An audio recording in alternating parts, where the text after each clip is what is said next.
Patricia, Bonjour, ça fait longtemps qu'on ne s'était pas vu. 5 ans je crois, hein. La dernière fois, tu étais à Dubaï Oui. et tu En avais train, en en... train de regarder mon ventre, je crois, non? Non, Non? ta fille était, Léna était née, ok était d'accord. déjà née. D'accord, Tu avais déjà un projet oui. Beautiful Soul, de monter ce que tu as fait. Donc aujourd'hui, tu es la fondatrice oui. et directrice de ta société, de ta PME, Mhm.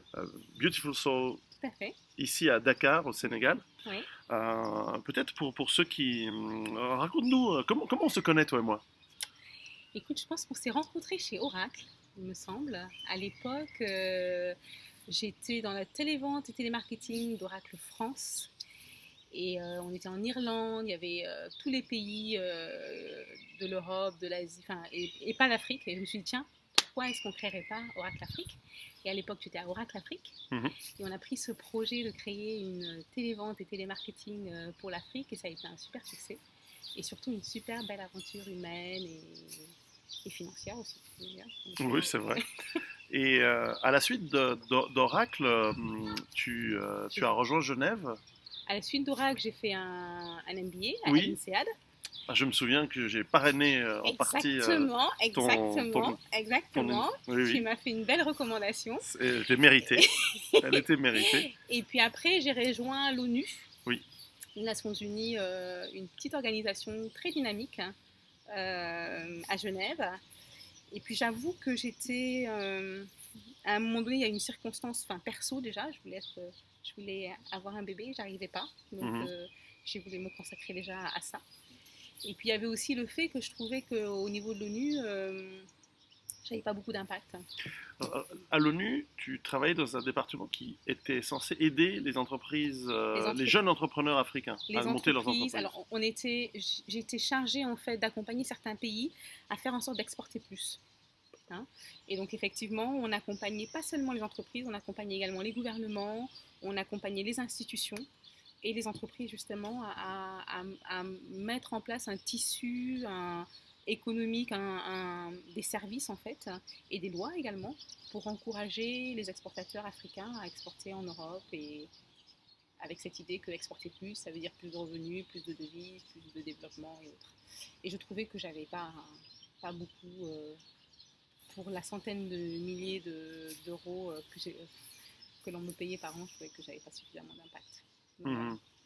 Mais forte de cette expérience, tu en tires profit, entre guillemets, pour toi et tes clients et tes mandataires aujourd'hui. Tout à fait, tout à fait. En fait, je me suis rendu compte en côtoyant beaucoup d'entrepreneurs que ils arrivaient toujours à un moment donné où il fallait mobiliser plus que leur énergie. Il fallait mobiliser l'énergie de leurs employés, il fallait mobiliser l'énergie des partenaires, il fallait mobiliser les banques, il fallait mobiliser plein de monde. Et là, il y avait toujours des limites, hein, qui sont d'abord des limites, à mon sens, personnelles, hein, de comment est-ce qu'on se positionne, comment est-ce qu'on, la confiance qu'on a en soi, l'écoute qu'on a de soi et des autres, et qui sont aussi des limites, je dirais, purement managériales, de leadership. Voilà. Et donc je suis rentrée au Sénégal en partie pour ça, pour faire en sorte que le potentiel humain qu'on a, qui à mon sens est le seul qu'on ait vraiment, quoi. On peut parler de pétrole par-ci, par-là, mais au final, ce que l'on a vraiment, c'est l'humain. Et que cet humain-là, bah, il soit vraiment euh, qui se reconnecte à son potentiel, qu'on voit les forces que l'on a en nous, Africains, hein, pour aller plus loin, pour prendre en charge notre propre bonheur, en fait, hein. Et aujourd'hui, c'est ce que je fais en accompagnant des entreprises à vraiment identifier les ressources qu'ils ont en interne, à valoriser les ressources qu'ils ont en interne, parce que souvent on les valorise pas en fait, hein. On prend les gens comme si c'était des... D'ailleurs, j'aime pas tellement le mot ressources, mais c'est ça, hein. On prend les gens comme si c'était voilà, des ressources, Des outils. Ouais. des outils exactement. Alors qu'autour d'une personne, ben, il y a les liens, il y a la connaissance, il y a l'expérience, il y a beaucoup de choses qu'on peut capitaliser pour aller Chose plus qui loin. d'ailleurs dans les sociétés traditionnelles africaines est extrêmement valorisée. Extrêmement valorisé. Extrêmement valorisé, je dirais que ça va même un peu loin parce que c'est presque nous en tant qu'individus, on n'existe pas, on n'existe qu'à travers les liens qu'on crée, et en gros c'est le collectif. qui est beaucoup plus important que l'individuel. Hein. Et donc il y a une vraie, comment dire ça, une vraie implication des autres, de tout le monde, à faire en sorte que ce collectif-là marche. Hein. Après, on se rend compte que du fait de l'urbanisation, du fait de plein de choses, hein, ce lien se distend et surtout il perd de son authenticité et de sa qualité. Je suis peut-être en train il perd de sa qualité et donc du coup, ce que l'on crée ensemble, on le voit aussi dans les organisations, ce que l'on crée ensemble n'est plus aussi beau. On n'est pas autant impliqué, engagé que si le lien avait été nourri et gardé, et que la confiance surtout. En fait, ici, ce qui manque, c'est, et puis partout dans le monde, hein, c'est vraiment la confiance. On voit dans beaucoup de moyennes et grandes entreprises en Afrique, et même des entreprises donc africaines, une volonté de copier les systèmes managériaux et de gestion typiquement anglo-saxons qui sont dominants dans le monde, au moment même où ceux-ci sont un peu face à leurs limites et, c'est ma thèse, hein, face carrément à un gros déclin qui se voit, à mon avis, se voit de plus en plus. Et donc un échec, une situation d'échec. Alors que le management anglo-saxon, il y a 50 ans, lorsque l'on lit des gens comme comment il s'appelle, le Drucker, voilà, ou d'autres, ou même avant lui Schumpeter et des gens comme ça, on se rend compte qu'en fait, ou Doriot, il valorisait de la même manière que tu le décris aujourd'hui, les liens humains, la motivation réelle et fondamentale. Et finalement, on dit souvent la gestion de bon père de famille, mais il y avait un côté paternaliste. Il y avait un côté famille. Les entreprises étaient des familles. Tes clients aujourd'hui, qui sont-ils, quels sont les types d'entreprises que tu conseilles? Alors, on accompagne des grosses entreprises. Mais attends, avant de revenir à ça, j'aimerais revenir sur ce que tu as dit avant par rapport à ta thèse. Je ne la partage pas complètement. Je sais.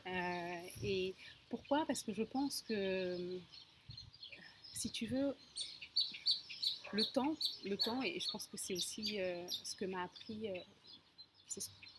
en tout cas ce que je pense avoir, une des richesses de ma culture, c'est que le temps, c'est un allié. C'est pas considéré comme quelque chose qui est externe et pour lequel on va à l'encontre quelque part. C'est un allié. Et donc je pense que effectivement, si tu regardes maintenant, c'est un échec. Hein, maintenant, le modèle. Mais en même temps, c'est aussi ce que j'essaye de faire avec mes clients, c'est de sortir de ce échec réussite. Bien, mal, et de voir toute chose un peu comme une expérience. Et je me dis que voilà, sur peut-être pas maintenant, peut-être pas dans 100 ans, peut-être dans 5000 ans, enfin, je suis fondamentalement optimiste. Hein. Je pense que ça va aller. On va je trouver, suis d'accord. Hein, après tout, il y a des millénaires, on était des chimpanzés. Aujourd'hui, je préfère être moi, Patricia. On était des cousins de chimpanzés. On était des cousins de chimpanzés, voilà.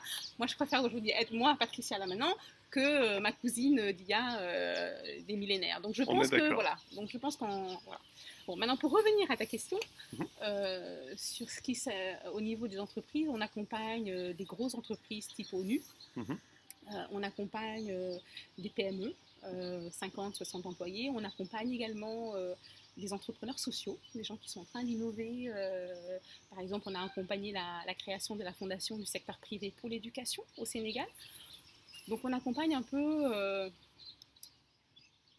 en fait, on accompagne surtout des dirigeants qui sont en train de se poser des questions et qui sont en train de se dire, ok, comment est-ce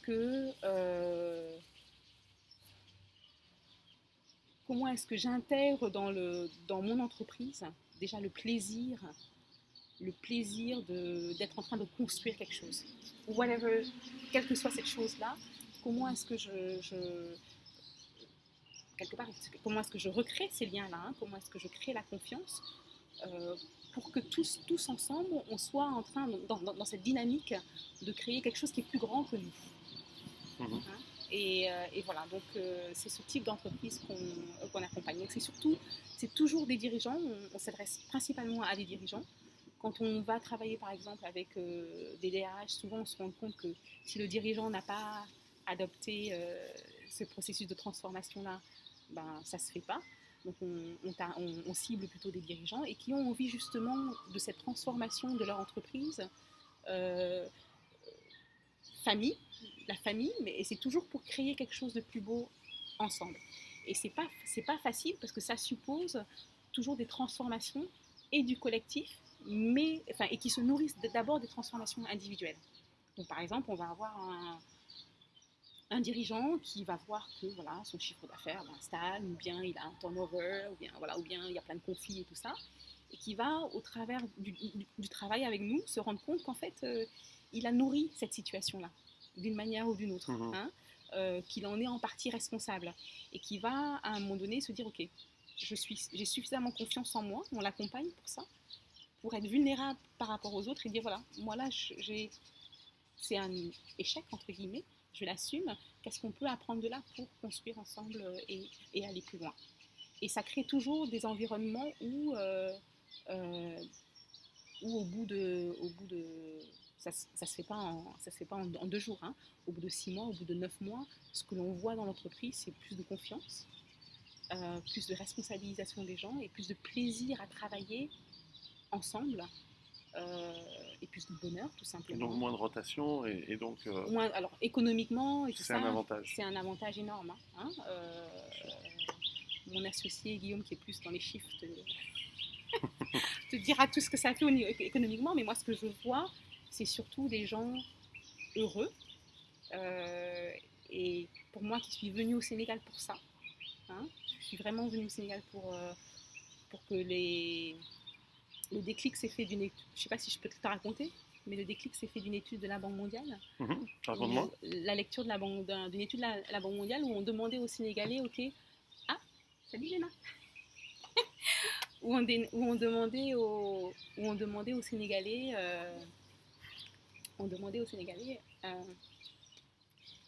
dans quelle situation vous êtes. Et les Sénégalais disaient, oh là là, on est dans des situations difficiles. Et on disait, comment vous allez sortir de là? Et 80% des Sénégalais disaient, on dit, dans cette étude-là, on a envoyé un enfant au Sénégal, en France, en Europe. On espère que le gouvernement va nous aider à faire ceci. On espère que ça venait toujours de l'extérieur. Plus d'argent. On espère plus d'argent de tel bailleur de fonds, de telle association. C'est l'argent, mais c'est surtout le fait que ça vient de l'extérieur. Hein.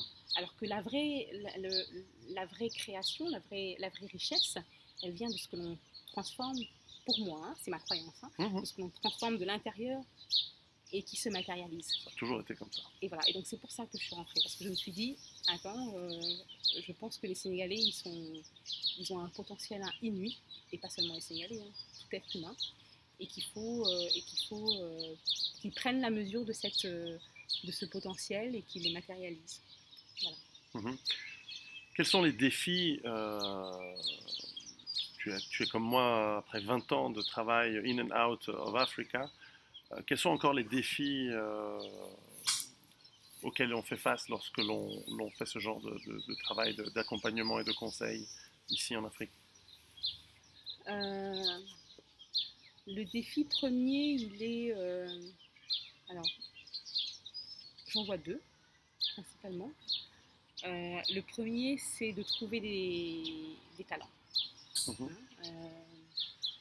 Et c'est pour ça que, à côté de Beautiful Souls, ce qu'on fait, c'est qu'on investit beaucoup dans l'éducation, même parfois pro bono, parce qu'on pense qu'il y a vraiment un travail à faire au niveau de l'éducation pour que dès le plus jeune âge, en fait, on permette aux enfants d'explorer les talents qu'ils ont, les forces qu'ils ont et tout le potentiel qu'ils ont dès le plus jeune âge. Ce n'est pas le cas aujourd'hui. Et donc du coup, on se retrouve avec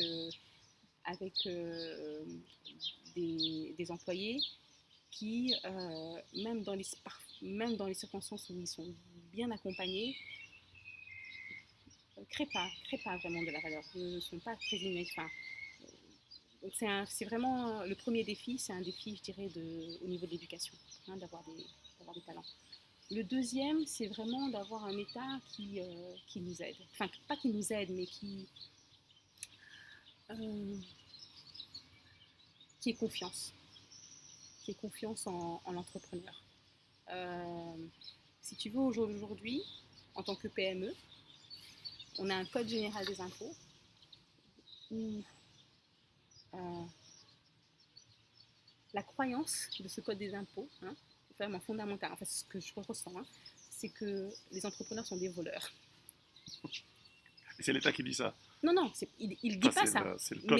Mais la manière dont Ouais. le code est structuré, on a l'impression que nous qui venons et qui sommes peut-être parmi les 10-20% des gens qui déclarent, parce qu'il y a il y a 70% d'informels qui ne déclarent pas.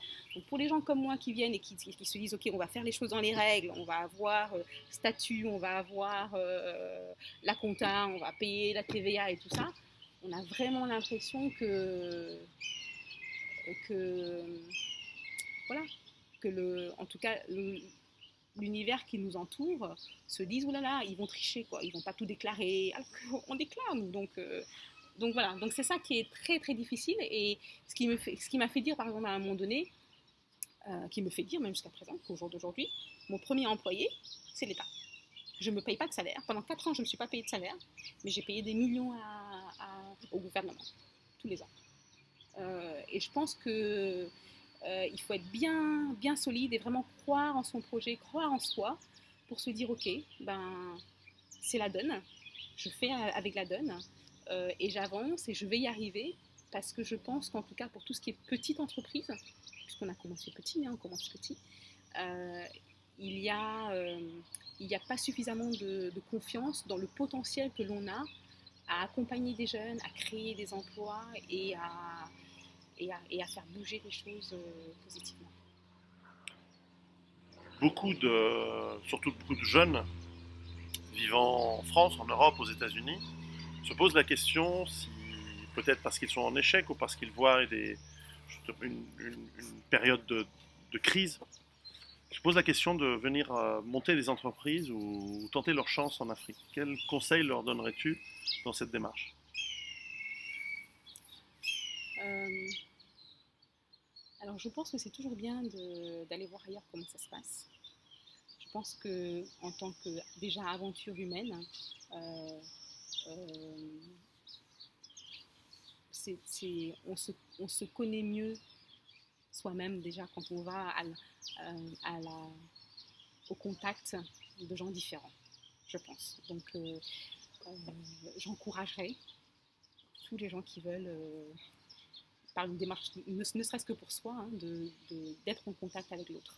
Hein. Après, venir créer des entreprises en Afrique, je dirais pourquoi pas. Hein. Il y a beaucoup d'Européens, d'Asiatiques, il y a de la place, quoi. Il y a à faire, il y a plein de choses à faire. Euh, ce que j'aimerais, tu vois, tu parlais des entrepreneurs, je dirais, il y a plusieurs générations. Euh, je pense que ce qui est important, c'est vraiment d'être respectueux du milieu, quel que soit là où on crée, quelles que soient les raisons pour lesquelles on crée, savoir quand même avoir conscience que tout ce qu'on fait a un impact sur l'environnement, en général, hein, pas seulement. Je pense que peut-être une des leçons peut-être du modèle anglo-saxon, enfin du modèle européen que l'on a, c'est aussi que ces grandes entreprises là, c'est maintenant complètement dématérialisé. Il y a plus d'entrepreneurs vraiment en contact avec tout le milieu. Maintenant, les actionnaires, ils savent même pas ils savent dans quoi ils placent leur argent, mais ils savent pas quelle usine est où. Enfin, ils ont plus de contact réel avec la communauté quelque part. Mhm. Et moi, j'encouragerais. Je pense qu'il y a des opportunités. Il y en a beaucoup. C'est pas facile, mais c'est, je pense, une expérience qui est, de mon point de vue, parce que moi j'avais le choix aussi de rester à l'extérieur. Je suis rentrée, et de mon point de vue, c'est une expérience absolument fabuleuse. Et je pense qu'il faut le faire dans le respect de l'endroit où on s'installe, des communautés dans lesquelles on s'installe et dans le respect de soi, quoi. Très bien. Est-ce que, pour conclure, tu aurais un message particulier à faire passer? un message particulier à faire passer? À nos amis du Sénégal ou d'Europe qui nous regardent? Alors, j'ai un terme que j'adore, que j'affectionne beaucoup, qui est leap of faith. Leap of faith. Profession de foi, je crois que ça se traduit. En français, c'est saut de l'ange. Saut de l'ange, d'accord. Hein? Et je pense qu'il y a, dans l'univers où on est, qui est un peu dépressif, on va dire, un peu partout, j'encouragerais beaucoup le saut de l'ange, c'est-à-dire de faire confiance. Moi, j'ai éminemment confiance en la vie et je pense que quand on se donne les moyens et qu'on a confiance en la vie, ça revient. Elle nous le rend bien. Voilà. Très bien. Merci Patricia. Je t'en prie. À très bientôt.